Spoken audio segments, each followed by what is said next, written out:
future generation to come. Now, soybean farming is transforming livelihoods in Homa Bay County, with farmers reporting higher incomes and improved food security 2 years after the crop was introduced on a large scale.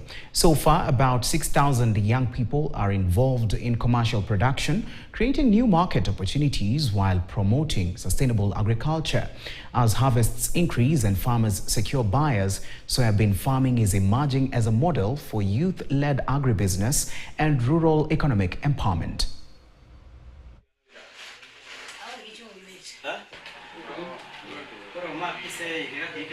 Mbegu ya soya imenitoa mbali cause kitambo nilikuwa chini kabisa, but tangu nianze hii kufanya hii kupanda soya, sasa naona niko pahali cause naweza fundisha mtoto bila kuitisha rambe. Been having a big challenge in the country, whereby the soya produced in the country has been approximately 2,000 metric tons, but the consumption of soya in the country, or the need for the soya in the country, is over 200,000 metric tons. We've been looking into those value chains that are resilient, that can actually tackle the concept of climate change.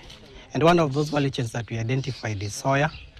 One, basically because of the time it takes to mature and the availability of ready market.